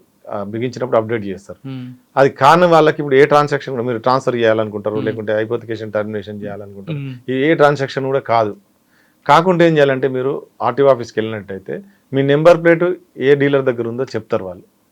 ఆ డీలర్ దగ్గరికి వెళ్ళి ఫిట్ చేయించుకొని మళ్ళీ ఆర్టీఓ ఆఫీస్కి వచ్చినట్టయితే అప్పుడు వాళ్ళు అందులో అప్డేట్ చేస్తారు. అప్పుడు మీరు బిగించుకోవచ్చు. ఓకే, కానీ ఫ్యాన్సీ నెంబర్లు, ఫ్యాన్సీ బోర్డులు, ఫ్యాన్సీ నెంబర్లు తప్పు. అవి పట్టుకుంటే ఫైన్లు వేస్తారు. ఫ్యాన్సీ నెంబర్లు కూడా ఇప్పుడు సపోజ్ ఒక బండి నెంబరు డబల్ వచ్చింది అనుకోండి, 1, 2, 3 ఉంది అనుకోండి. కొంతమంది ఏం రాస్తారు, బట్టి 1, 2 అదే సమ్ టీజీ ఏబి 1, 2, 3 అని రాస్తారు. అది తప్పు. టీజీ ఏబి 0, 1, 2, 3 రాయాలి. లేకుంటే 1 నెంబర్ ఉంది బట్టి 1 రాస్తారు మీరు అన్నట్టు ఫ్యాన్సీ ప్లేట్ బిగించకుండా. ఇవన్నీ కూడా ఫైన్ పడుతుంది. కొన్ని నెంబర్లు వాళ్ళ పేరు మారుస్తుంటారండి. అదే 104 వచ్చింది అనుకోండి, ఆ 0కి 8 అని పెట్టి 4 అవన్నీ లేదా 0ని ఇంకొక రగా చూపించడం, వాళ్ళ నేమ్ వచ్చినలాగా తయారు చేయడం ఒకటి. రెండోది మీరు ఇచ్చిన నెంబర్ని ఇప్పుడు 8055 ఉంది, దాన్ని బాస్ అని మారుస్తుంటారు. అది కాకుండా సార్ మీరు ఒక నెంబర్ అలాట్ చేశారు, సిస్టమ్ అలాట్ చేస్తుందో లేదే ఆక్షన్లో నేనే పడుకున్నాను, ఆ నెంబర్ మీరు ఇచ్చిన సెక్యూర్డ్ అదే పెట్టుకోవాలా, లేదు నా ఇష్టం వచ్చినట్టు నెంబర్ ప్లేట్ ప్రైవేట్ దీంట్లో చేయించుకోవచ్చు? హై సెక్యూరిటీ ప్లేటే పెట్టుకోవాలి. హై సెక్యూరిటీ ప్లేట్ పెట్టుకుంటే మీకు కూడా సేఫ్. ఎందుకంటే హై సెక్యూరిటీ ప్లేట్లో కొన్ని ఫీచర్స్ ఉన్నాయి. ఏంటంటే సెక్యూరిటీ ఆ ప్లేట్కు సీరియల్ నెంబర్ ఉంటుంది. ముంగటి ప్లేట్కి ఒక సీరియల్ నెంబరు, వెనక ప్లేట్కి ఒక సీరియల్ నెంబరు. ఈ 2 సీరియల్ నెంబర్లు కారుకు అక్కడ స్టిక్కర్ ఉంటుంది అది విండ్ స్క్రీన్ మీద. ఆ స్క్రీన్ మీద ఈ 2 సీరియల్ నెంబర్లు ఉంటాయి. ప్లస్ అట్లే engine number, chassis number, engine number కూడా దాని మీద ఉంటాయి. సపోజ్ ఎవరైనా వెహికల్ మన థెఫ్ట్ జరిగింది, నెంబర్ ప్లేట్ చేంజ్ చేసిండు అనుకోండి, అక్కడ చూస్తే దొరుకుతుంది. అంటే వాళ్ళు అది కూడా తీసేయచ్చు, చెప్పలేము. కానీ అట్లా కొంత సెక్యూరిటీ ఫీచర్స్ ఉన్నాయి అందులో. ఒకవేళ అది స్టిక్కర్ మర్చిపోయింది అనుకోండి, స్టిక్కర్ మీద ఉన్న సీరియల్ నెంబర్ ప్లేట్ మీద లేదనుకోండి, అది దొరికిపోద్ది వెహికల్ ఈజీగా. అంటే హై సెక్యూరిటీ పెట్టుకోవడం వల్ల మనకే benefit. Right sir, final question చెప్పండి. సాధారణంగా 2 వీలర్ కానీ 4 వీలర్ కానీ కొనుక్కున్న వాళ్ళు క్షేమంగా ఇంటికి రావాలంటే, బయటికి వెళ్ళే వ్యక్తి క్షేమంగా ఇంటికి రావాలంటే ఏం చేయాలండి? వాడు కరెక్ట్గా కూడా రావాలనుకోండి, మనం కరెక్ట్గా వెళ్ళినా. నేను 30 ఏళ్ళ నుంచి రోడ్ సేఫ్టీ గురించి వర్క్ చేస్తున్నా. నాకు ఒక పాట గుర్తుకొస్తుంది తెలుగులో, ఎవరో వస్తారని ఏదో చేస్తారని ఎదురు చూసి మోసపోకుమా, నిజం మర్చి నిద్రపోకుమా అని. సేమ్ మనకి ఇక్కడ వర్తిస్తుంది. మనకు రోడ్ సేఫ్టీలో మనం ఏంటంటే అంత బ్లేమ్ గేమ్ ఆడుతున్నాం. ఎదుటాన్ని సరిగా వస్తలేడు, ఇది బాగలేదు, అది బాగలేదు. ఫస్ట్ మనం కరెక్ట్ వెళ్తున్నామా లేదా? ప్రతి ఒక్కరు కూడా రెస్పాన్సిబుల్గా ఫీల్ అయ్యి రోడ్డు పైన వెళ్తున్న రూల్స్ పాటించి అదర్ రోడ్ యూజర్స్ని కూడా మనం అదర్ రోడ్ యూజర్స్ రెస్పెక్ట్ అంటే రూల్స్ పాటిస్తే మనం అదర్ రోడ్ యూజర్స్ కూడా రెస్పెక్ట్ ఇచ్చినట్టే. సపోజ్ మెయిన్ రోడ్ మీద పోయేటోళ్ళని డబ్బుకొని మనం అడ్డం పోయినాం అనుకోండి, అది అదర్ యూజర్స్ డిస్రెస్పెక్ట్ చేస్తున్నట్టు. ప్లస్ వాళ్ళని ప్రాబ్లంలో పెడుతున్నాం, మనం ప్రాబ్లం పెడుతున్నాం. ఇవన్నీ పాటించి మనం క్షేమంగా వెళ్ళవాలని అందరినీ అభ్యర్థిస్తున్నాం. ఎందుకంటే ఎవరం కూడా అంటే అందరం ఎవరిది వాళ్ళు రెస్పాన్సిబిలిటీ లేకుంటే ఈ రోడ్ సేఫ్టీ మనకు ఇలాగే మనం అంటే ఈ సంవత్సరం 1,70,000, నెక్స్ట్ ఇయర్ 1,80,000 ఇట్లా పెరుగుతూనే పోతున్నది. తగ్గుముఖం పట్టదు. అందుకని దయచేసి ఏంటంటే అందరం కూడా రెస్పాన్సిబిలిటీ తీసుకొని, ప్రభుత్వం కూడా చాలా కార్యక్రమాలు చేస్తున్నది. రోడ్ సేఫ్టీ మంత్ చేస్తున్నది. అవేర్నెస్ తీసుకురావడానికి స్కూళ్ళల్లోకి వెళ్తున్నాము, స్కూళ్ళల్లో చేస్తున్నాము. రవాణా శాఖ, పోలీస్ శాఖ, ఇతర శాఖలు కూడా, ఎడ్యుకేషన్ డిపార్ట్మెంట్ కూడా ఇప్పుడు మన స్కూల్ క్లబ్లలో వాళ్ళు కూడా పార్టిసిపేట్ అవుతున్నారు. ఇవన్నీ చేస్తున్నా కూడా ఫైనల్గా అల్టిమేట్గా ఆచరించాల్సింది రోడ్డు మీద మన ఇండివిజువల్స్. కాబట్టి దయచేసి అందరూ కూడా నేర్చుకోండి. మీకు తెలిసింది ఏదైనా రోడ్డు సేఫ్టీ ఏదైనా టిప్ కానీ లేకుంటే రూల్ కానీ ఉంటే 10 మందికి షేర్ చేయండి. దానివల్ల ఏంటంటే ఇది స్ప్రెడ్ అయిపోయి అందరు కూడా మనం చాలా మటుకు అంటే మన కంట్రీని ఇట్లా చేస్తాం అట్లా చేస్తాము అని ఫారిన్ కంట్రీస్ గురించి చెప్పుకుంటాం. మీరు ఒక్కసారి రోడ్ బిహేవియర్ మారని మనం ఆ కంట్రీల కంటే మనమే ముందుంటాం. కరెక్ట్. రోడ్ బిహేవియర్ మారండి, ఒక బండి వెనక బండి పెట్టడము, డిస్టెన్స్ మెయింటైన్ చేయడం, ఇవన్నీ ఉంటే మనం ఇప్పుడు బిల్డింగ్లలో రోడ్లలో మనం అన్ని దేశాలతో సమానం ఉన్నాం. ఒక రోడ్ బిహేవియర్ని మనం సమానం లేము. ఒక్కటి యాటిట్యూడ్ బాగుంటే ఇంక మనం అందుకే చాలా కంట్రీస్ ఇప్పుడు decade of action for road safety అయిపోయింది 2011 to 20. ఇప్పుడు 21 to 30 decade of second decade of road safety అవుతుంది. ఫస్ట్ డికేడ్ అయిపోయింది 11 to 20. Second decade of action for road safety 21 to 30 అవుతుంది. ఈ ఫస్ట్ డికేడ్లోనే చాలా countries suppose UK, Switzerland, Netherlands, New Zealand ఇవన్నీ కూడా తగ్గించినాయి. ఈ డికేడ్ ఆఫ్ రోడ్ సేఫ్టీ ఉద్దేశం ఏంటంటే 50% డెత్స్ అండ్ ఇంజురీస్ని తగ్గియాలి 10 yearsలో. చాలా మటుకు ఈ కంట్రీస్ అన్ని తగ్గించినాయి. అలాగే మనం ఒక పెద్ద కంట్రీ అనుకుంటున్నాం, కానీ ఒకసారి ఆలోచిస్తే ఈ చిన్న చిన్న డిస్ట్రిక్ట్స్ నుంచి మొదలు పెడితే మండల్ నుంచి మొదలు పెడితే మనం ఇది కంట్రీ వరకు ఒక మండల్ యూనిటీ తీసుకొని మనం చేసినట్టయితే ఆటోమేటిక్గా మనం అందరం సాధించగలుగుతాం. అందుకని దయచేసి ఏంటంటే అందరూ కూడా ఎవరి లెవెల్లో వాళ్ళు రెస్పాన్సిబుల్గా ఫీల్ అయ్యి రోడ్ సేఫ్టీ గురించి కనీసం డిస్కస్ చేస్తేనే కొన్ని పాయింట్స్ వస్తాయి. ఒక ప్రమాదం జరిగింది, ఆ ప్రమాదం ఎందుకు జరిగింది అనేది డిస్కస్ చేసినట్లయితే మొన్న 14 మంది రోడ్డు మీద కాలిపోయారు. అవునండి. రాజస్థాన్లో ఒక ట్యాంకర్కు ఒక చిన్న డ్రైవర్ నిర్లక్ష్యం వల్ల ట్యాంకర్ యూటర్న్ తీసుకుంటుంది, ఇంకో కంటైనర్ వచ్చి గుద్దడం వల్ల వాల్వ్ ఊసిపోయింది. గ్యాస్ అంతా బయటకు వచ్చి బయటకు వచ్చి వెంటనే అంటుకోలే. ఒక 5 నిమిషాల పైన గ్యాస్ అంతా బయటకు వచ్చి స్ప్రెడ్ అయిన తర్వాత మరి అది ఎక్కడ ఇగ్నైట్ అయిందో తెలియదు, కానీ మొత్తానికి ఆ రోడ్డు మీద ఉన్న వాళ్ళంతా కాలిపోయారు. ఈ గ్యాస్ ట్యాంకర్ డ్రైవర్ పారిపోయాడు. అవును. అట్లా అవన్నీ అటువంటి జరిగినప్పుడు మనం తీసుకోవాల్సిన జాగ్రత్తలు కూడా ప్రతి ఒక్కరికి డ్రైవర్లకు తెలవాలి. అట్లీస్ట్ ఆ డ్రైవర్లకు ట్రైనింగ్ ఉంటుంది, కానీ అయినా కూడా డ్రైవర్ ఏం చేసిండు, అలర్ట్ చేసేది ఉండే. అలర్ట్ చేసి అంటే పారిపోని, కానీ ఆయన ప్రాణాన్ని చూసుకున్నాడు కరెక్టే, కానీ ఆయన ఇమీడియట్గా ఎమర్జెన్సీ సర్వీసెస్ను అలర్ట్ చేసి కొద్దిగా తీవ్రత తగ్గేందుకు కృషి చేద్దరు. మన దేశంలో తీసుకుంటే ఎక్కువ శాతం రోడ్డు ప్రమాదాల వల్ల ఎక్కువ ప్రమాదాలు చనిపోతున్నారనే విషయాన్ని లెక్కలు చెప్తున్నాయి. హత్యల కన్నా లేదా ఇంకో వేరే విషయాల్లో కన్నా, శనికావేశాలు జరిగిన హత్యల కన్నా, లేదా కుతంత్రాలు జరిగిన హత్యల కన్నా రోడ్డు ప్రమాదాల వల్లే 1,00,000 మంది పైగా చనిపోయారని కేంద్ర ప్రభుత్వం లెక్కలు ప్రకటించింది. అటువంటి సంఘటన మరొకసారి జరగకుండా ఉండాలంటే ఖచ్చితంగా రోడ్డు మీద సేఫ్టీగా వెళ్ళాలంటే మనందరం కూడా ప్రతి ఒక్కరు కూడా బాధ్యత తీసుకోవాలంటున్నారు శ్రీనివాస్ గారు. ఇంటి నుంచి వెళ్ళిన వ్యక్తి తిరిగి ఇంటికి క్షేమంగా రావాలంటే మనం ప్రతి ఒక్కరు కూడా ఎదుటి వ్యక్తి మీద నిందలు వేయకుండా ముందు మనం కరెక్ట్గా వెళ్తే సేఫ్టీగా వస్తూ ఉంటూ శ్రీనివాస్ గారు చెప్తున్నారు. లేదంటే ఈ సంఖ్య 1,00,000 నుంచి 2,00,000 పెరిగే అవకాశం కనిపిస్తుంది. కాబట్టి ప్రతి ఒక్కరు రోడ్ సేఫ్టీ మీద ఎక్కువగా అధ్యయనం చేయండి, దాని గురించి చర్చ పెట్టండి. ఒక ప్రమాదం జరిగితే ఏదో తాగి నడిపాడనో స్పీడ్ డ్రైవింగ్ అని కాకుండా ఎందుకు జరిగిందనే విషయాన్ని డిస్కస్ చేస్తే దీనికి సొల్యూషన్ దొరుకుతుందంటూ శ్రీనివాస్ గారు చెప్తున్నారు. ఇది డాక్టర్ పప్పుల శ్రీనివాస్ గారితో ఎక్స్క్లూజివ్ ఇంటర్వ్యూ. వచ్చే వారం మరొక ఇష్టం మళ్ళీ కలుద్దాం. అంతవరకు నమస్తే. Thank you sir. Thank you very much.